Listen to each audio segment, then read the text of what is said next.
Where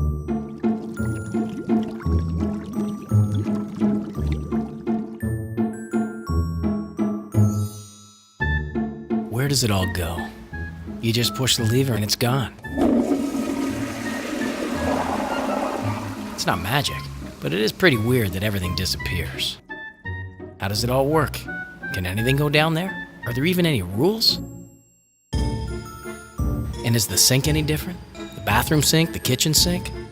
Actually, there is no difference. Sink, toilet, same thing. Behind these walls and under these floors, all the drains meet up in a single pipe and head toward the sewers. Take a look at this. No, not that. This. What happens down here is pretty cool. Everything that leaves the house through the main drain pipe meets up with the sewer, right down here. In some places, it's a combined sewer, both wastewater and stormwater. In other words, everything from inside your house and everything from outside your house, rain, whatever, goes into a single combined sewer. All of it heads towards the wastewater treatment plant. In some places, the sewers are separated, one for wastewater and the other for stormwater. In that case, only the wastewater heads towards the wastewater treatment plant. The storm sewer goes straight to the Detroit River, untreated, because it's only water, right? Actually, no, it isn't. All the chemicals that you put on your lawn or the soap with all the phosphates that you wash your car with all head out in the storm sewer if you've got a separated system. Straight into the Detroit River. Some people hook up their downspouts to their main drain so that they can keep water away from their home. The problem is, when you add all that rainwater to the dedicated wastewater sewer line, it can overload the system, and during a heavy rainfall, homes can be flooded.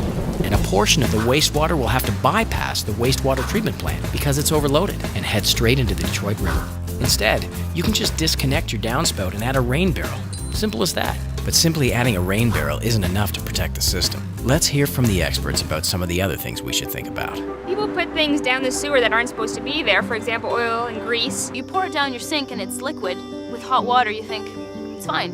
It's got to go somewhere and it solidifies. Sewers can get plugged up, which could lead to basement flooding of your own residence or a neighbor's residence. Your toilet or your sink is not a garbage can. Municipal wastewater treatment plants were never designed to treat chemicals that could be in your pharmaceuticals or your personal care products. Paints, oils, solvents should be in containers and disposed of separately, not down the sink or the toilet. Pharmaceuticals can go back to the pharmacy. Flushable wipes for children, for example, physically they are flushable, but they're not in the water long enough to actually degrade, and they do clog the pipes. Sanitary napkins and tampons, women flush down the toilet thinking that's fine, that's what they've always done, but those do clog the sewer systems and cause issues elsewhere. Products like that should be in the garbage. Food waste, composting, or the garbage is the better way of dealing with items like that. So, to sum it up, a storm sewer is not a garbage can. Only rain goes into the storm sewer, nothing else. If you pour your bacon grease or cooking oil or anything like that down the sink, it'll most likely end up clogging the sewers on your street because oil and grease become solid quickly. You should let grease cool down, put it in an empty container, and throw it in the trash. Or even better, take it to the Essex-Windsor Solid Waste Authority's public drop-off depot at Central Avenue and EC Row. And speaking of which, that's the same place you should bring motor oil, unused paints, and things like that. Don't dump them in the sewers. The toilet and sink are no place for unused pharmaceuticals. And look for the Eco logo on cleaning and personal care products. If you flush things that shouldn't be flushed, wipes, feminine products, those kind of things, they'll clog sewers. Even if they say flushable, they're not. And when the sewer is blocked, people's homes flood because wastewater has nowhere to go but back up to the house. So, let's heed the experts' advice. We need to think before we clog the sewers, misuse the wastewater treatment plant, or harm the Detroit River. Oh, and speaking of the wastewater treatment plant, I think it's time we take a look and see what goes on down there.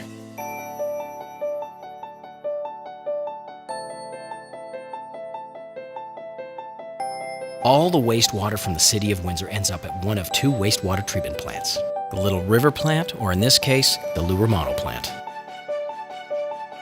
The purpose of each of these plants is to remove all solids and pathogens, microorganisms like bacteria and stuff, from the wastewater, so when it gets reintroduced to the Detroit River, it's cleaner than when it arrived at the wastewater treatment plant.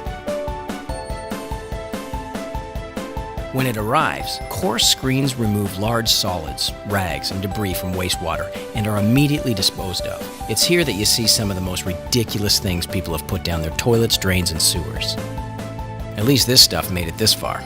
Some things that the water can't dissolve end up stuck in the sewers, leading to sewers being clogged and homes being flooded. After this, fine screens are used to remove the smaller material in the same way. Next up is grit removal. Grit includes sand, gravel, and other heavy solid materials that are heavier than the organic solids in the wastewater.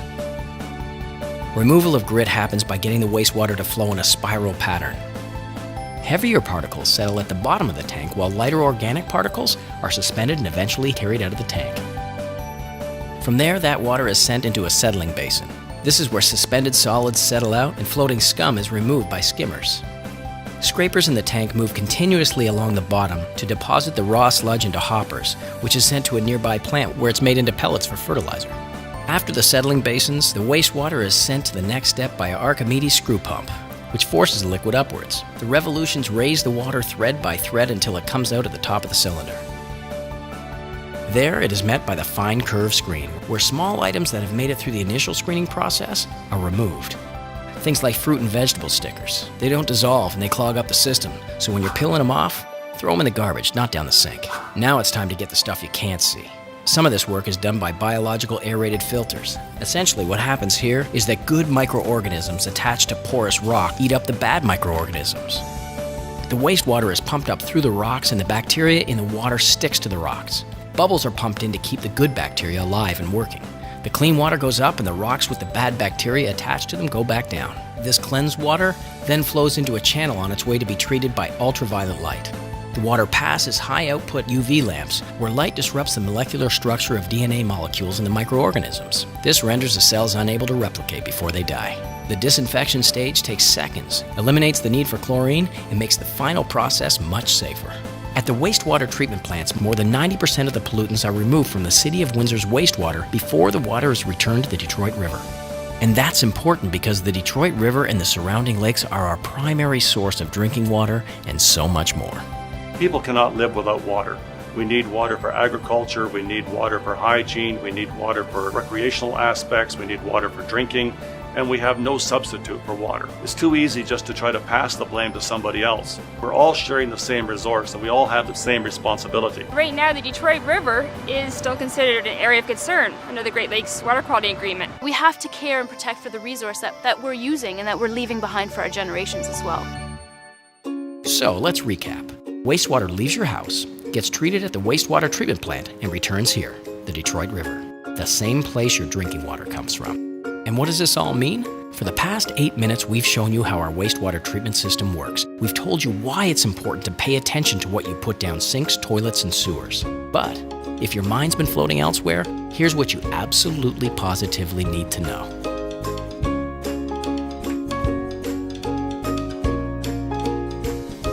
Number 1, number 2, and TP. That's it. That's all that goes down there.